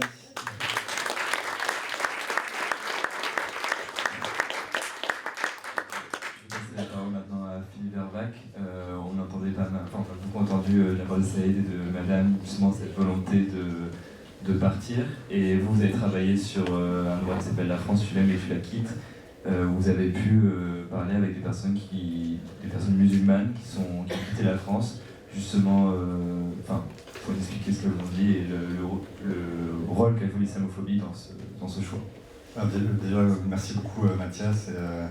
Moi, j'aime beaucoup l'idée d'incrimination par capillarité parce qu'en fait, dans ce projet, les collègues avec qui j'ai travaillé, on y a été confrontés. C'est-à-dire que bien avant la publication du bouquin, on a essayé de parler un peu de notre projet dans des séminaires et à plusieurs reprises, en fait, parce qu'on utilisait le terme islamophobie, en fait, on a eu des refus, en fait. Il y a des gens qui ont décidé de ne pas programmer notre présentation du travail en cours. Et ça m'a d'autant plus choqué, en fait, que c'est des collègues qui étaient a priori sensibilisés à la question, des gens qui travaillent plutôt sur le domaine anglophone. Les Anglais, ils utilisent le terme islamophobie depuis très longtemps. Il y a eu des rapports qui ont commencé à apparaître, pour le premier que je connaisse, en 1997. Et il n'y a pas la pudeur, en fait, très franchouillarde par rapport à l'utilisation du terme, quoi. Et donc déjà, par rapport au thème de cette table ronde, ça c'est un élément qu'on a embarqué d'entrée de jeu, parce d'abord et avant tout aussi, parce que dans les gens à qui on a parlé, c'était aussi un terme qui était utilisé par nos répondants. Donc on voyait surtout pas pourquoi, en fait, on allait ne pas utiliser un terme d'abord que la littérature scientifique considérée comme parfaitement légitime, mais aussi parce que c'était la manière, en fait, dont les personnes à qui on a parlé ressentaient les choses. Donc je vais être très rapide parce que en fait j'ai l'impression qu'on n'a pas arrêté de parler de ce bouquin, donc vous en avez peut-être déjà un peu assez, mais juste apporter quelques éléments en fait sur cet ouvrage. Donc l'ouvrage c'est en fait une analyse qui a permis d'avoir une enquête alors très modeste. On a fait un questionnaire à laquelle un peu plus d'1 millier de personnes ont répondu, ce qui est pas énorme en fait. Et on a fait à peu près, pas loin de 150 entretiens. Ça a mobilisé toute une équipe de chercheurs, c'est un projet au long cours. Alors en termes de représentativité, je le dis tout de suite parce qu'on s'est fait un peu tailler en pièces là-dessus, mais on le dit dans l'introduction, on est tout à fait conscient du fait que 1000 répondants à un questionnaire sur un phénomène dont on n'a aucune idée en fait de l'ampleur, on n'a jamais prétendu à aucun moment de notre démarche que nous avions un échantillon de quelque manière représentatif en fait de la population dont on parlait, parce qu'on ne sait pas en fait de combien de personnes on parle aujourd'hui. Qui ont fait ce choix de l'expatriation. Une des premières questions qu'on s'est posées, en fait, et on l'a d'ailleurs posée à nos répondants, donc il y a eu 2 volets, un volet statistique, questionnaire, et un volet donc entretien. Parmi les questions qu'on a posées aux personnes qui avaient accepté en fait d'avoir un entretien avec nous, c'était justement la pertinence du vocable expatrié, qu'on se trimballait un peu dans l'enquête sans trop y croire, en se disant l'étiquette, là, elle ne nous satisfaisait pas, et on a demandé en fait à tous nos répondants, et au fait, vous, comment vous vous définissez? Bon, globalement, comme vous pouvez vous imaginer, ils avaient le même inconfort que nous par rapport au terme. Cela dit, la question qu'on s'est posée, c'est est-ce qu'on est en train de parler en fait d'une forme d'expatriation, je suis désolé d'utiliser le terme quand même, qui est particulière, qu'est-ce qu'elle a de particulier. En gros, est-ce que les Français, voilà, de confession ou de culture musulmane, hein, je précise tout de suite aussi qu'on s'adressait à des gens qui étaient perçus comme tels, mais qui n'étaient pas nécessairement des gens qui avaient une religiosité particulière, quoi. Donc c'est la première question qu'on s'est posée, c'est donc celle-là.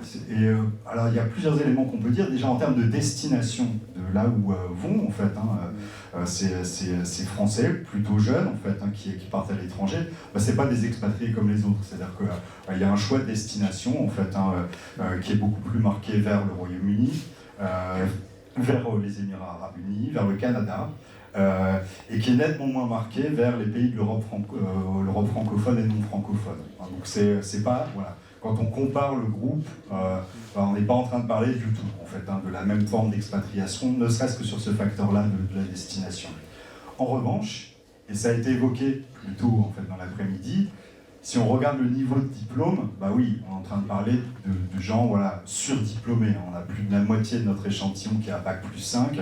Si vous comparez par rapport à ce que l'on sait en fait, des populations racisées en France suite aux grandes enquêtes qu'il y a eu Trajectoire et Origine, là on a le nombre de Bac plus 5 dans Trajectoire et Origine, il est pour la première enquête, je ne parle pas de la plus récente, il est le chiffre est de 8%, donc 54% de Bac plus 5 dans notre échantillon, 8% dans la population racisée en France. C'est même plus faible quand on isole la population, on va dire, de confession musulmane dans l'enquête Trajectoire et Origine, puisque là on atteint un chiffre de 5%. Donc c'est pas du tout, les Français lambda, c'est des Français qui sont sur des trajectoires académiques de succès, et c'est pas non plus l'autre facteur qu'on a interrogé, c'est la question de l'accès à l'emploi, et en fait, de façon ultra majoritaire, c'est plutôt une population qui avait accès à l'emploi, qui était même en CDI en fait, qui était pour à peu près 2/3 de ces personnes en fait avaient déjà un job en CDI. C'est intéressant quand on compare par rapport aux femmes, c'est-à-dire qu'il y a un différentiel qui est quand même assez titanesque, puisqu'on a en gros 70% de notre échantillon qui est en CDI au moment où ils partent. Pour les femmes, 35%. Et là tout de suite aussi, ça montre qu'il y a une variable de genre qui est extrêmement importante. Et merci encore de cette intervention sur la question du voile en France. Parce que là, pour le coup, nous, on s'en est rendu compte dans les entretiens, les personnes avec qui on a parlé, que cet élément-là, il est premier, en fait, dans ce défaut d'accès à l'emploi, en fait, pour toutes ces populations. Alors, il y a un critère aussi déterminant qui nous a intéressés, c'est d'aller regarder les motivations, en fait. Ça nous a paru important d'essayer d'en savoir un peu plus à ce sujet. On avait, qui plus est, en fait, des éléments de comparabilité avec d'autres enquêtes qui avaient été menées sur les populations d'expatriés au global. Donc ça nous permet d'avoir un élément un peu de comparaison par rapport à notre population. On a fait très très attention à cet élément-là parce que là aussi ça a été évoqué plus tôt dans l'après-midi. On ne voulait pas imposer des problématiques par les choix, la terminologie. Donc on a été d'une grande prudence là-dessus en choisissant 14 facteurs en fait, et en laissant les répondants la possibilité de choisir 4 d'entre eux en fait. De façon quand même tout à fait massive. Le premier critère qui vient en fait dans le choix du départ, c'est la volonté de fuir le racisme et les discriminations. 71% de nos répondants. Et juste derrière, pouvoir vivre sereinement sa religion. Et beaucoup plus loin derrière, en fait, des éléments beaucoup plus classiques dans ce type de choix de parcours professionnel, à savoir vouloir avoir une progression professionnelle, 41% de nos répondants, ou un meilleur niveau de vie, 39%. Ça dit quelque chose cet écart, là, d'un élément qui est quand même extrêmement prépondérant en fait, dans ce choix, qui est extrêmement moteur. On a d'autres éléments d'interrogation, parce que sur la prévalence avec laquelle nos répondants avaient été confrontés à des situations de racisme et de discrimination, et là aussi c'est tout aussi massif, et c'est d'ailleurs corroboré avec les enquêtes dont on a parlé précédemment, du défenseur des droits et d'autres types de sources qui montrent une banalité et un caractère massif de cette perception en fait, des épisodes, incidents à caractère raciste ou discriminatoire pour ces populations. On a interrogé après pas mal d'autres variables, mais ce qui nous a pas mal. Ce qu'on a beaucoup regardé également dans les entretiens, c'était un décalage qui était quand même assez manifeste sur la manière dont, avant le départ, les populations concernées se percevaient ou pas comme françaises, ou étaient perçues ou pas comme telles. Et là, le fait de ne pas se sentir perçu comme français, c'est tout simplement massif. L'un des paradoxes de l'enquête, mais qu'on avait un peu anticipé, c'est que l'expatriation en fait génère un renforcement du sentiment d'identification au fait d'être français. Ça, c'est assez classique, hein. C'est dans toutes les formes d'expatriation, mais la bascule était vraiment particulièrement significative pour la population concernée. Dernier point, c'est des expatriés aussi comme les autres en termes de niveau d'accès à l'emploi. Hein. La grande majorité, enfin une petite majorité, c'est de l'emploi cadre, 4 sup, 53% de l'échantillon, et une part beaucoup plus limitée en fait, hein, de l'emploi de technicien ou d'ouvrier. Donc là encore, ça a été dit, le choix de l'expatriation, il présuppose d'avoir un certain capital, en fait, hein, déjà financier, mais aussi académique, si possible professionnel. Donc on est bien évidemment pas en train de parler, en fait, hein, d'un profil typique d'une quelconque manière. Mais alors on déroule après, hein, là je vous ai un petit peu, hein, en gros, présenté les éléments du premier chapitre, hein, où on épluche les résultats de l'enquête. On a ensuite fait porter la focale sur la partie des récits, en fait, qu'on a extrait des entretiens, hein, qui nous ont permis de mettre la focale sur ce qui se passe, en fait, hein, pour ces personnes, dans leur parcours éducatif, notamment. Hein, et ça, on s'en doutait, ça a été dit aussi précédemment dans l'après-midi. Hein, le fait que l'école, l'université ne sont pas des havres qui prémunissent les uns et les autres, hein, par rapport à ce type d'éléments. L'accès, le primo-accès à l'emploi, encore moins, l'accès au stage, encore moins. Et là encore, hein, un élément assez récurrent, c'est cette petite musique constante d'islamophobie, même pour ceux qui sont insérés professionnellement, ont donné tous les gages académiques, et qui se voient renvoyer perpétuellement, constamment à cette identité par humour, insinuation, et le feu roulant aussi médiatique, qui est un élément là tout à fait massif, en fait, hein, le sentiment. Tu vois, Thomas, c'est effectivement, hein, le sentiment que le discours médiatique, son obsession en France avec la question de l'islam, des populations musulmanes, est un élément en fait qui rend la situation de ces personnes qui ont choisi de partir particulièrement inconfortable quand elles sont en France, mais qui est aussi la grande source de libération dès lors qu'on a franchi les frontières et qu'on a le choix de ne plus être assujetti au feu roulant des CNews et autres types de médias français. Beaucoup nous ont dit, depuis que je suis parti, délibérément, en fait, je n'écoute plus, je ne me tiens plus informé de la situation en France parce que ça me fait du bien de respirer. On a d'ailleurs intitulé un des chapitres là-dessus, le fait que l'expérience de l'expatriation était globalement vécue comme un moment de respiration, enfin, en fait. Hein, Le dernier point, je conclurai là-dessus, c'est que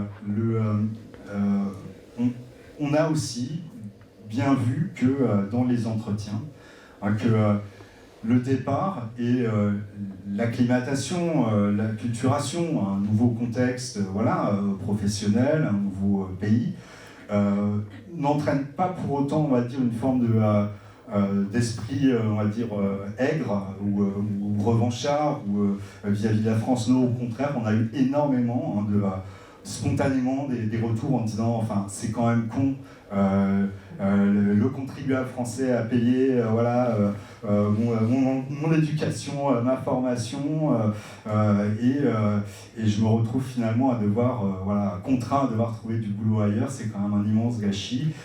Et dans ce discours, il y avait aussi une forme de redevabilité par rapport à ce qui est aussi aujourd'hui mis en œuvre, qui est quand même aussi une réalité importante.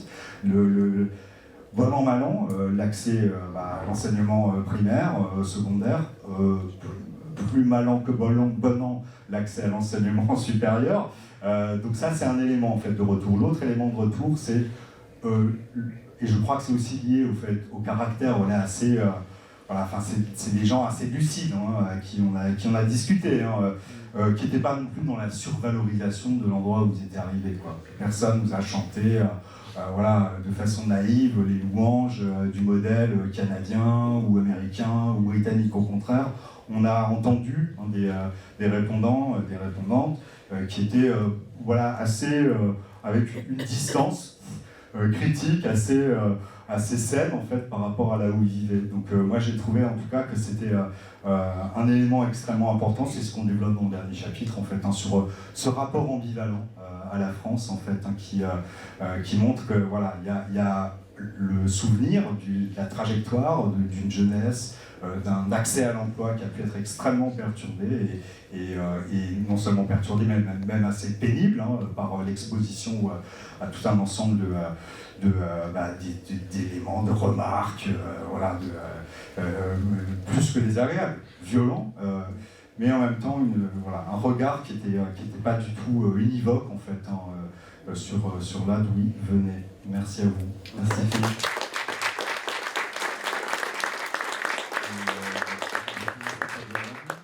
Il faudrait laisser la parole à Emmanuel Jean-Sorcier qui va pouvoir nous parler, alors on l'a pas beaucoup évoqué pour cette table ronde, on l'a évoqué plutôt dans l'après-midi, de la laïcité et du coup de la position de sur le dévoiement de la laïcité qu'on vit en ce moment.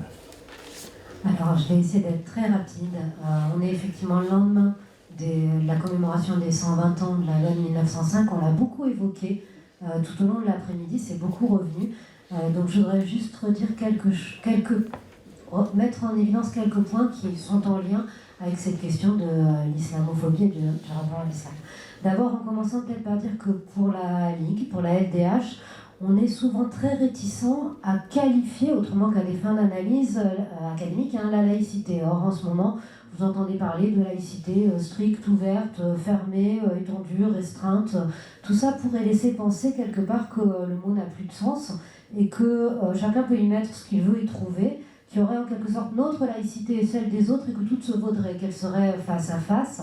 Il me semble, moi, que les mots sont beaucoup trop souvent en ce moment distordus et appropriés, retournés, privés de sens. Hein. Je rappelle que c'est Trump qui revendique la liberté d'expression, Poutine la paix et Nicolas Sarkozy l'état de droit. Donc je pense qu'il faut garder aux mots leur sens et ne pas affubler d'adjectifs multiples et contradictoires à la laïcité, lui redonner le sens qui est celui de la loi de 1905. C'est une loi de liberté qui met fin au concordat, au culte reconnu, qui proclame la liberté de conscience, de culte, qui pose le principe de la séparation entre l'État et les églises, les religions, avec une exigence de neutralité de l'État, uniquement de l'État qui protège la liberté religieuse des citoyens et des citoyennes.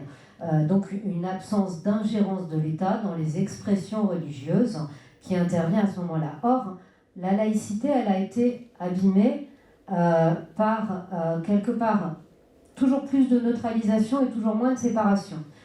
Vous l'avez peut-être remarqué dans l'expression médiatique, parfois on confond complètement laïcité et neutralité, comme si les deux termes étaient synonymes, donc comme s'il y avait eu une espèce de glissement, comme si l'un rejoignait l'autre. Or, c'est une déviation profonde, avec une espèce de, non plus de neutralité, mais de neutralisation de la religion, qui serait renvoyée dans une espèce de sphère intime, dont on ne sait pas bien où elle s'arrête, où elle commence, alors même que la loi de 1905 avait refusé d'interdire le port de la soutane, et même donner plus de liberté, par exemple avec la libéralisation des processions, etc. Donc il y a une espèce d'hypertrophie de la neutralisation à laquelle on assiste. Là, la loi de mars 2004 en est une forme, hein, puisque c'est une extension de l'obligation de neutralité qui concernait les agents publics à des élèves, donc des personnes privées. On retrouve cette même élargissement de la neutralisation dans le monde du travail, hein, les entreprises privées, c'est après l'affaire Babylou, les règlements intérieurs des entreprises qui maintenant permettent d'aller très au-delà. Et en parallèle, bien entendu, toute cette neutralisation concerne, vous l'aurez noté, uniquement l'islam. Ce mouvement est porté uniquement sur une des religions et une des foi.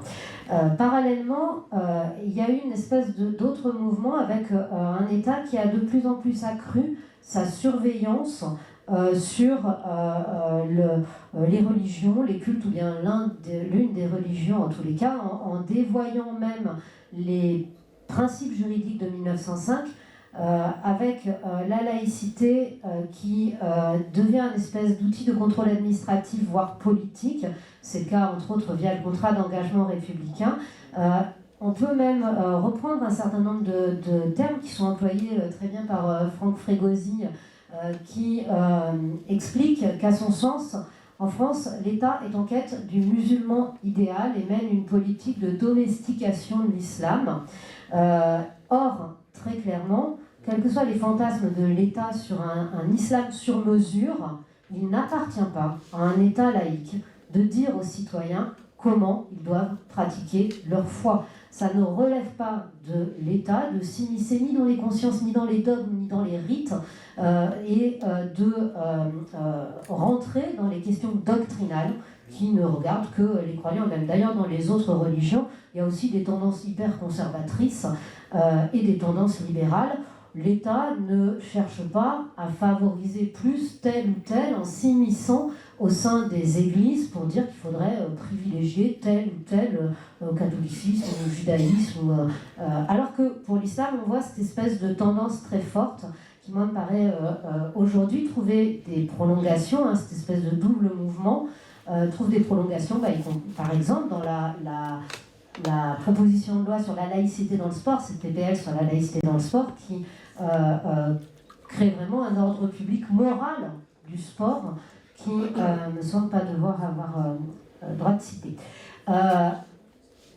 Tout cela, donc c'est bien, je vais aller très vite au cœur de nos combats à la LDH, bien dire que la laïcité, c'est une loi de liberté et d'égalité. C'est pas une croyance, c'est pas une valeur, c'est pas ce que c'est en train de devenir pour certains, c'est-à-dire un dogme quasi secret, sacré, c'est presque ironique.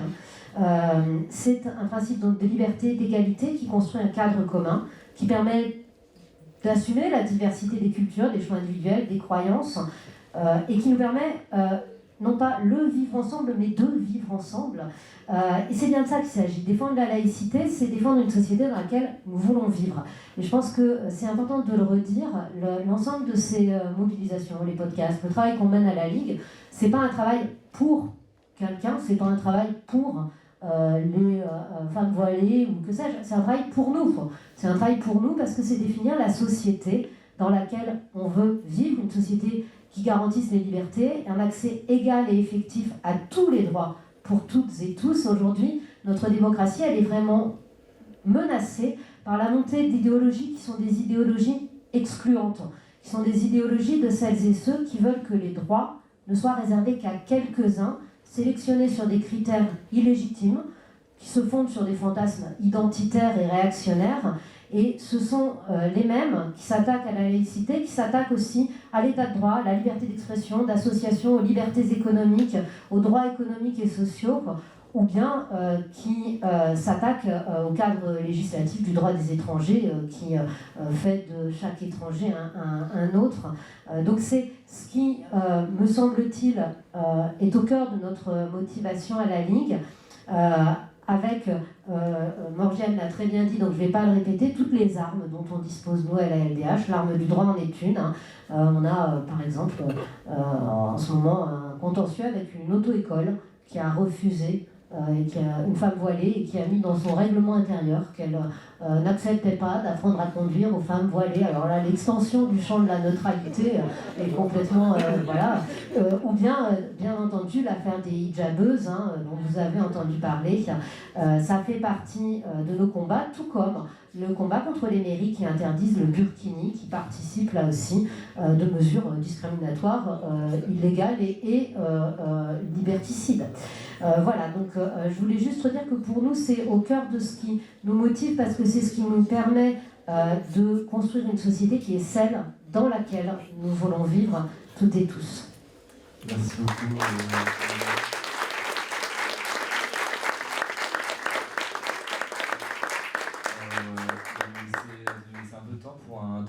échange des questions, si vous avez et que vous souhaitez poser. Attendez, il y a un micro qui est Je voulais juste apporter un témoignage de quelque chose que j'ai vécu par rapport à la discrimination en tant que femme portant un foulard. Je suis présidente d'une petite association dans ma ville et il y a quelques mois, mon CA a convoqué un CA extraordinaire en me demandant, je suis présidente de l'association, en me demandant d'organiser un CA extraordinaire. Ce que j'ai fait, c'était juste, il y avait une mention, c'était fonctionnement du CA. J'ai organisé ça, je me suis débrouillée pour avoir une salle, pour que tous les membres soient présents, sans savoir pourquoi, si ce n'est le fonctionnement de ce CA. Et en arrivant, alors j'ai eu droit, il y avait 3 membres de mon CA, avec une lecture de la loi 1901, article 1, article 2, etc. Ces personnes m'ont demandé que dorénavant, je ne pouvais plus me présenter à des réunions. Il faut savoir que mon association porte la parole des habitants dans un quartier QPV, un quartier prioritaire. Et on est amené à participer à des réunions, à des ateliers de travail au niveau, à la MEL, à la ville, dans notre ville, etc., chez d'autres partenaires. On s'y rend, on est bénévoles.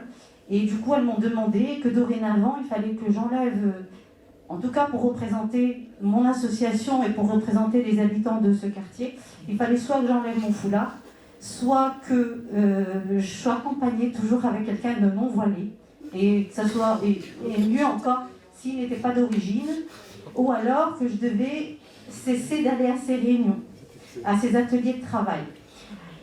Évidemment, mon CA a voté l'exclusion de ces 3 personnes. Ils étaient évidemment contre. J'ai informé ma municipalité qui ne m'a absolument pas soutenue, qui m'a au contraire dit on va s'enseigner si c'est légal ou pas de faire ça. Je suis partie parce qu'il y a eu des propos qui étaient un peu, on va dire, un peu discriminants et racistes. Je me suis dit, j'ai jamais porté plainte, je ne suis jamais rentrée dans un commissariat. Je me suis dit, je vais franchir parce que souvent on entend qu'il n'y a pas de remontée en fait. On subit des choses et franchement j'en ai subi, ma famille en a subi, mes parents en ont subi. On n'a jamais porté plainte, on n'a jamais remonté quoi que ce soit. Mes parents nous disaient, allez, c'est pas grave. Et nous on est restés dans cette idée, c'est pas grave. Du coup là, non, il y avait ma fille avec moi le jour où on a eu ce CA, elle a 17 ans. Et je ne voulais pas qu'elle reste sur ça, je ne voulais pas qu'elle, en tout cas dans son imaginaire plus tard, de se dire que voilà, on a le droit d'être attaqué mais on ne répond pas. Et je voulais répondre par la loi, donc je suis partie au commissariat, je voulais porter plainte. On m'a dissuadé, on m'a dit de faire plutôt une main courante. Du coup j'ai fait une main courante qui n'a pas donné suite. Je suis partie à ma mairie, j'ai expliqué à mon maire ce qui s'est passé. Les personnes incriminées, les personnes qui m'ont en tout cas fait ce CA extraordinaire, elles ont été reçues par des élus, par le maire, par plusieurs personnes. Moi aujourd'hui, ça date du mois de mars 2025.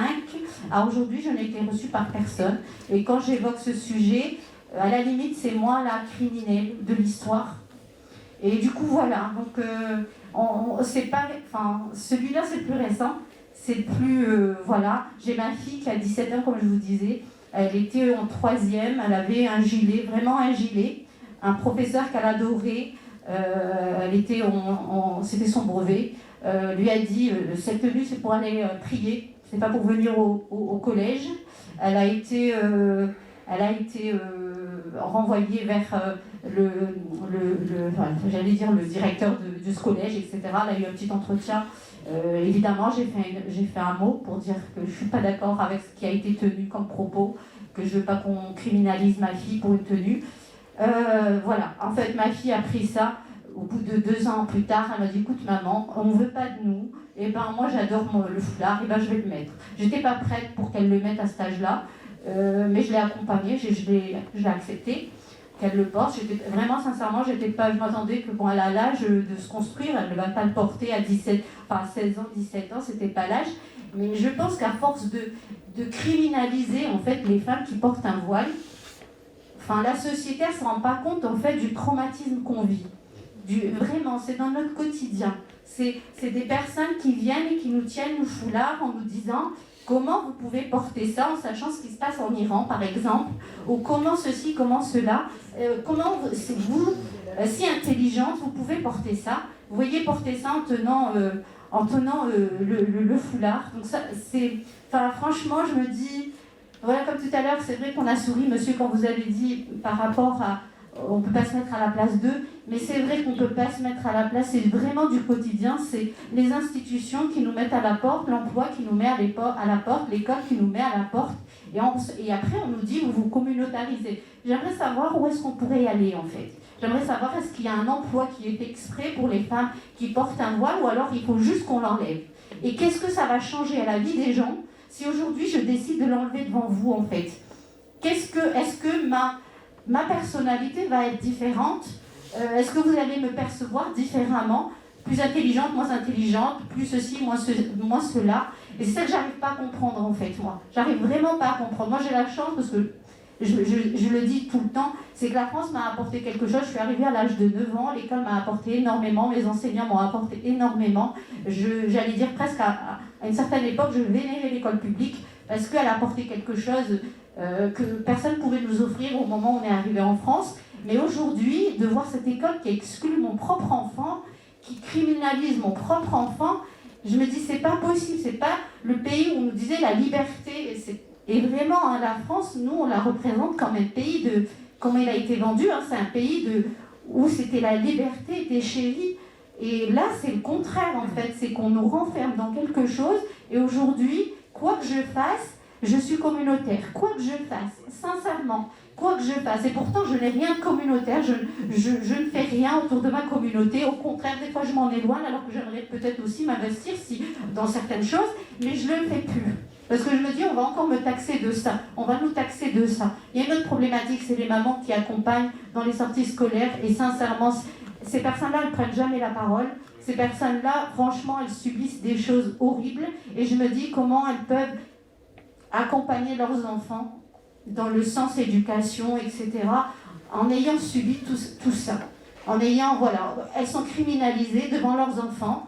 Et bien, comment on fait maintenant, en fait? Moi, c'est ça qui je me dis, comment dans un pays comme la France, en fait, on peut se dire, on est ce pays-là, et on accepte, en fait, que des personnes soient criminalisées juste parce qu'elles ont une certaine religion, elles portent un certain vêtement, et c'est toujours les femmes, le corps des femmes qu'on veut maîtriser, on veut leur dire comment il faut s'habiller ou pas s'habiller, mettre un peu plus d'habits, enlever un peu plus. Enfin, à un moment donné, c'est fatigant en fait. On se dit, et généralement, c'est pas. Et je vous remercie en tout cas les personnes qui sont présentes aujourd'hui, parce que du coup, par votre présence, vous montrez que voilà, que c'est un sujet qui vous intéresse, c'est un sujet qui peut aussi vous toucher, parce qu'on a l'impression d'être vraiment, vraiment, vraiment seul.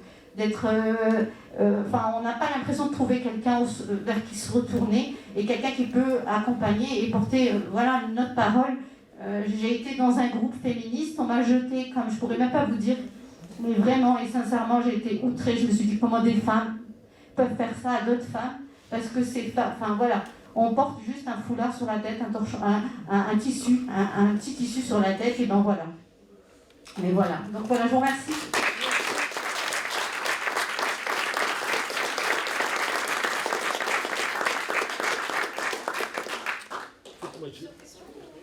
Il y avait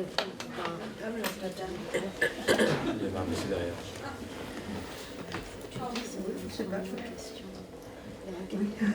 Oui, moi je vous remercie de vos interventions. Il y a quelque chose qui m'interpelle. Vous avez dit effectivement, les gens disent effectivement comment vous pouvez porter ce voile-là alors qu'en Iran, en Afghanistan, etc.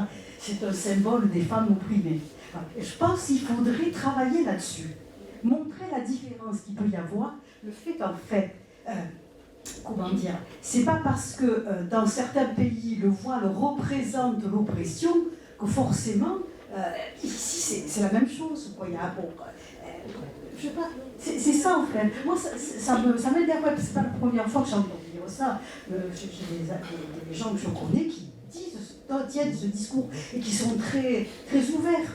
en disant oui, les femmes, effectivement, elles sont oppressées parce qu'elles sont obligées dans ces pays de porter le voile. Donc comment on peut accepter ça ici? Voilà. Et donc je pense qu'il faut travailler là-dessus. Je ne sais pas comment, mais je pense qu'il faut travailler là-dessus.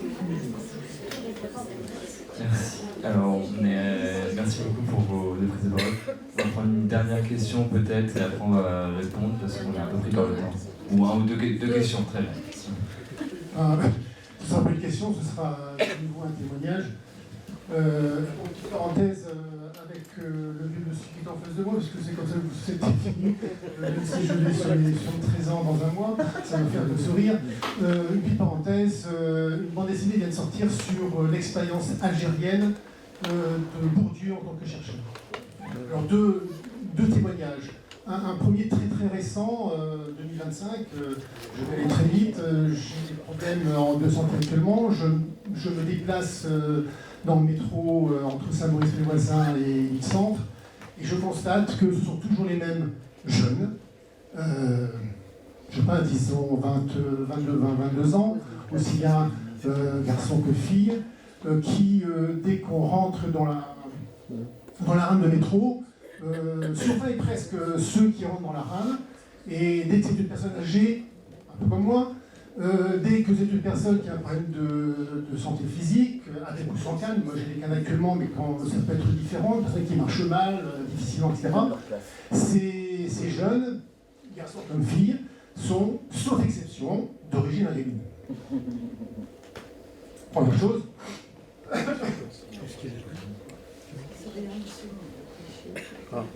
Excusez-moi. La deuxième expérience remonte à plus de 50 ans, puisque en 71, quand je suis rentré en fac, j'étais un cas social, j'ai atterri en résidence universitaire, et avec les copains de lycée Maubeuge, quelques-uns, j'ai rencontré beaucoup non pas d'étudiants d'origine maghrébine ou autres, algérienne, marocaine, etc. Donc j'ai rencontré des étudiants marocains et algériens. J'avoue que les Marocains étaient plus portés vers la fête, les Algériens plutôt enfants, j'imagine, privilégiés de responsables ou de familles, j'en sais rien, algériennes.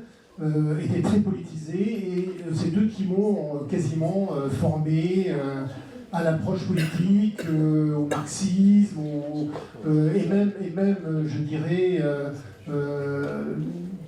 on a abordé tous les problèmes sociologiques, et donc on les a comparés, l'Algérie, la France, bref. 71, donc ils m'ont invité à venir en Algérie, dans leur famille, ce que j'ai fait l'été 72. L'été 72, donc j'arrive en Algérie, et je passe 2 mois complets dans l'Algérie méditerranéenne, uniquement, entre Tlemcen et Constantine. Oui, Constantine, c'est ça, oui. Et je rencontre effectivement les parents des uns et des autres, etc. J'ai voyagé 2 mois dans l'Algérie méditerranéenne, avec le sac à dos et la tente. Je n'ai jamais utilisé la tente. Jamais. Et en dehors des familles qui m'ont accueilli de tout à fait sympathique, enfin voilà. Bon, peut-être un ancien haut responsable du FLN qui était au fin fond des Aurès, lui c'est un peu différent, il refusait de parler français, bref, c'était 10 ans après la fin de la guerre. En dehors de ces visites familiales, je n'ai rencontré que des personnes, donc des Algériens, des Algériennes. On n'a jamais parlé politique, on n'a jamais parlé de la guerre d'Algérie qui s'est déroulée quand même il y avait quelques années avant. J'avais ma petite radio et j'écoutais ce qui se passait en France. Et là, en revanche, on parlait des assassinats de personnes d'origine maghrébine, et en particulier d'Algériens, à Marseille, à Paris, etc. Il ne s'est jamais rien passé. Je rentre en France, excusez-moi, je rentre en France et toutes les personnes que j'ai pu rencontrer, les amis, la famille, mais t'es fou d'être allé en Algérie, tu te rends pas compte, etc. J'ai rencontré au contraire une hospitalité incroyable en Algérie. Voilà, ça c'est les deux choses que je voulais rapporter. Bon, j'en passe, mais voilà, c'est beaucoup d'émotions parce que il y a 50 ans, ça m'a formé en tant qu'être humain. Politiquement, moi j'étais syndiqué toute professionnelle, etc. Mais si j'ai un moment d'émotion, c'est que je constate que 50 ans après, je retrouve une situation quasi similaire. Alors, je suppose que le respect des grands-parents, des personnes âgées dans le milieu maghrébin, je ne sais pas particulièrement, et peut-être plus fort que... Si vous pouvez laisser, merci monsieur, on va prendre la dernière question. À la dame qui était... Voilà. Merci. C'est la dernière fois. En fait, moi je fais revenir sur le sujet des femmes voilées, des femmes tout court, parce que malheureusement c'est un sujet vraiment qui touche toute la communauté, malheureusement. Et c'est vrai que nous, étant maman, c'est vrai que j'ai l'impression qu'on s'est forgé un petit peu, on a vécu tout ça, on vit avec. Du coup, on se trouve un peu plus forte, j'ai l'impression, que nos enfants.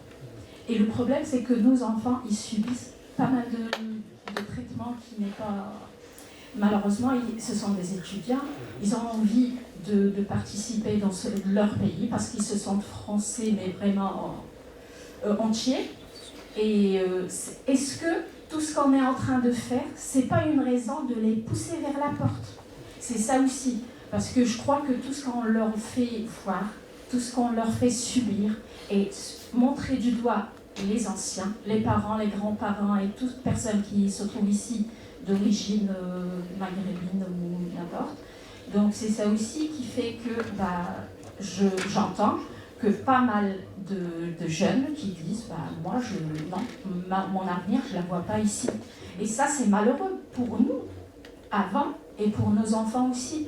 Et ils vont pas parce qu'ils sont contents, mais ils sont obligés de faire de chercher ailleurs quoi, quelque chose, la liberté que normalement la France c'est l'endroit le plus sûr pour la liberté. Donc c'est ça malheureusement parce que c'est vrai que ça commence tout petit, hein. Ça commence tout petit. Merci, on va avoir 10 minutes pour les réactions.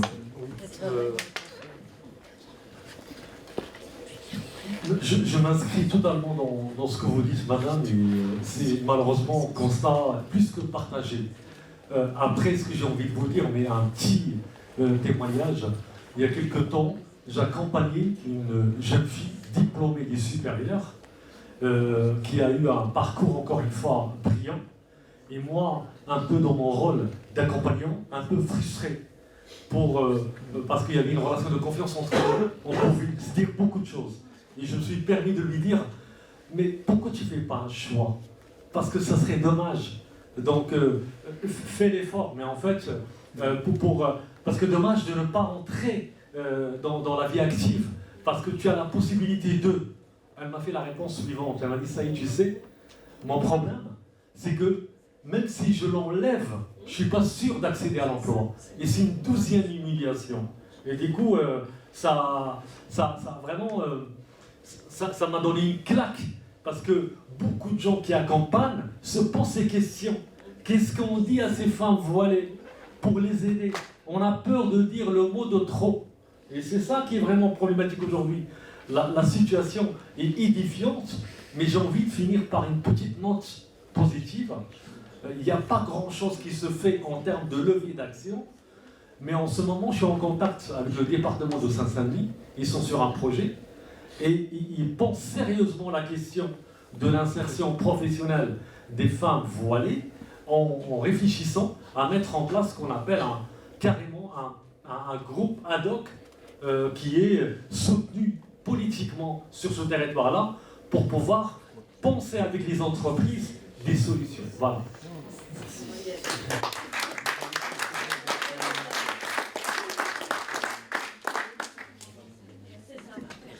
Avant de laisser la parole à Aline qui va vous indiquer la suite et remercier, etc. Redire bien à l'ensemble d'entre vous que la section Lille de la LDH est disponible et je ne décolère pas de cette plainte, enfin une plainte pas prise, on y va avec le défenseur des droits, enfin les refus de plainte, c'est pas possible en fait, voilà. C'est pas possible. Oui, je pensais à le dire aussi, du coup, mais en effet, et puis je pense tout notre soutien, parce que vos témoignages étaient vraiment très émouvants par ailleurs. Merci beaucoup du coup pour cet après-midi, avec plein d'échanges donc, très intéressants, à la fois des intervenants et des prises de parole dans la salle. Nous, du coup, nous allons courir à la gare Saint-Sauveur, parce que nous avons un concert, du coup, organisé. Merci beaucoup d'avoir été. Vous pouvez venir, c'est gratuit, prix à entrée libre. Vous pouvez faire des dons à la Ligue des droits de l'homme, parce que je ne vais pas vous mentir qu'on a un peu explosé le budget là sur l'événement. Mais du coup, vous pouvez venir, et puis de manière générale, la porte de la LDH est toujours ouverte quand vos droits ne sont pas respectés. On est là pour vous aider.